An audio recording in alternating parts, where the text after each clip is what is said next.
Make this here with all the ice on in the booth. At the gate outside, when they pull up, they give me loose. Yeah, jump out, boys. That's Nike boys hopping our coast. This shit way too big. When we pull up, give me the loot. Was off the Remy, had up at post. Had to hit my old town to duck the news.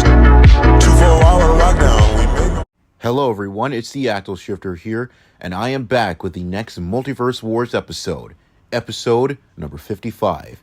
And today, we have a fight between a Celestial Warrior and a Cybernetic Ninja. Those two being Orion from Brawlhalla and Genji from Overwatch. And so, without further ado, let's not waste any more time. We're going to be straight into this electrifying clash to see who would win this episode and take today's victory. So, here we go.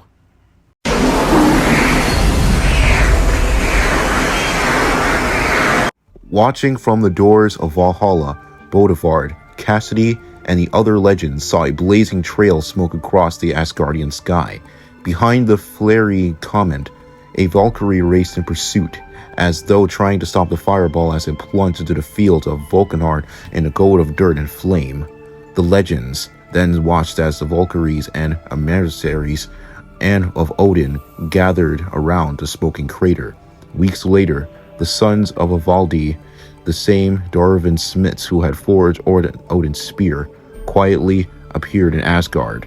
They bore a suit, dazzling golden armor, and presented themselves to the gods as the mighty Orion.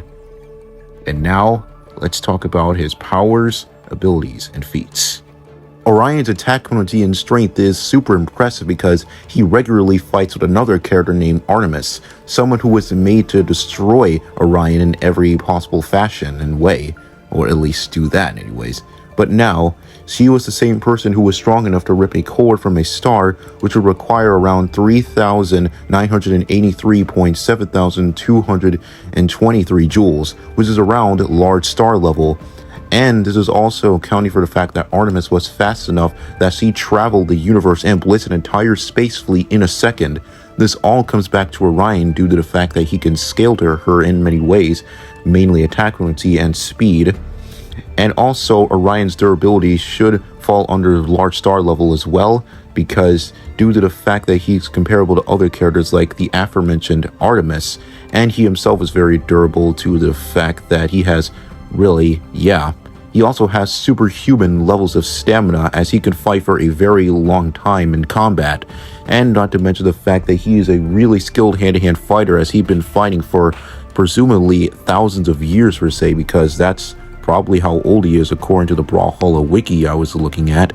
And his other abilities include his flight, thanks to his rocket-like thing, platform creation, which allows him to create platforms mid-air, the attack rocket like I said before, and his most notable weapon being the Sun-Forged Spear.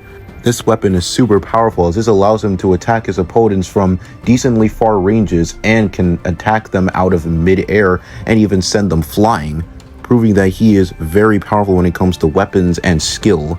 And as for his weaknesses, well, they're not really any weaknesses that are very notable, other than the fact that he can still be defeated by other well-known characters within Brawlhalla, like Artemis once again, because she is the rival to Orion and she did come very close to defeating him, so he's not exactly perfect when it comes to fighting or fighting other characters. But in the end, the knight's strength relies on his signature moves, which is why he's my main in Brawlhalla. Yeah, I know a lot of people hate him, but still.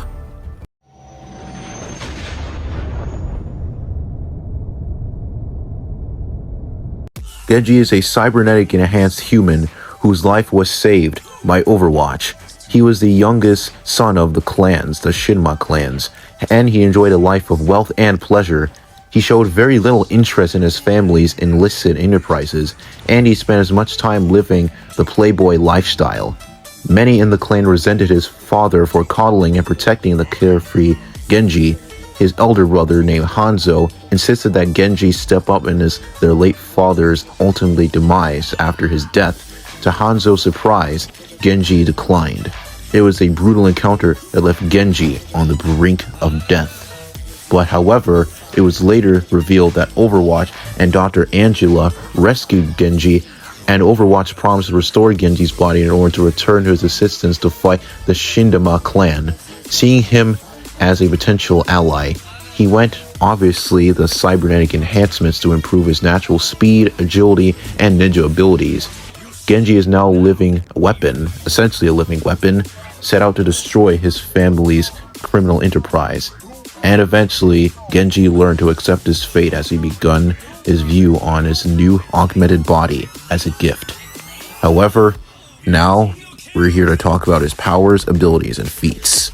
Well, for one, he casually spars with like Bringetti, who can keep up with Reinhardt, who has durability negation, which is a power to harm someone despite their large amounts of durability.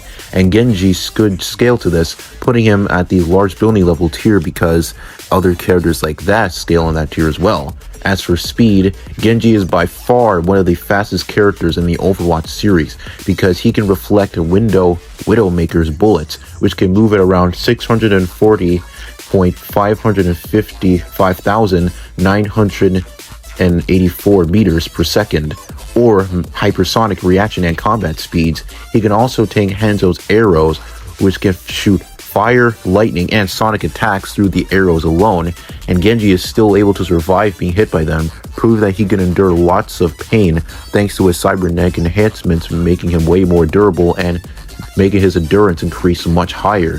He is also a highly competent ninja, and once again being able to throw shuriken at perfect accuracy due to once again his enhancements, no longer being a regular human, and due to all those things he can easily scale to most objects and can double jump in mid-air, allowing him incredible mobility and the ease of motion, making him even faster and tougher to hit when it comes to close quarters combat. His skill is even high enough that he was able to work alongside with other highly skilled fighters such as the Reaper and McCree during his service in Blackwatch, as well as alongside Tracer, Winston, and the other members of Overwatch after Blackwatch was disbanded. He even outmatched his own brother Hanzo, a highly gifted fighter in his own right and the heir to the Shinmada clan. And he also fought alongside Overwatch's best, like I said before, but he is not perfect because sometimes he can be a bit cocky and reckless. As I said before during his origin section he was a playboy in the past, so he was kind of raised to be a little spoiled, and his parents did overcoddle him, his father did. But now, thanks to Genji's combination of mobility, versatility, and high burst damage, this makes him a highly formidable force in the battlefield. And now that I've discussed both characters, it's time we talk about who would win this fight. And to be honest with you, I think it's fairly obvious who would win this battle. Despite the fact that Genji is a super skilled ninja who is cybernetically enhanced to be at a peak physical condition much more than any normal person would ever be, I would still have to say that Orion would be the winner of this fight. In fact, this battle is actually quite the big stomp in his favor due to the fact that, for one, his attack potency and strength is much higher than Genji's, due to the fact that Orion can scale to Artemis, who ripped the core out of a star, whereas Genji could really only scale to other characters that scale in the small building, or even just not even small, just large building range of power, which is still pretty impressive for him, but nowhere near the levels that it would take to defeat Orion. Not to mention that Orion is faster than light. Meanwhile, Genji is only hypersonic when it comes to levels of speed or really travel, or reacting, and combat speed, so he's nowhere near Orion's level. And also, plus, it's likely the fact that Orion is way more experienced, and he also doesn't really have any real exploitable weaknesses other than being, still being able to be defeated by other characters, whereas Genji can be pretty cocky and over his head at times due to the fact that he was certainly kind of spoiled as a child due to the fact that he was a playboy back then. So, despite the fact that Genji will try his best to put up a good fight, he just doesn't stand a chance against the Yellow Knight. The winner is Orion.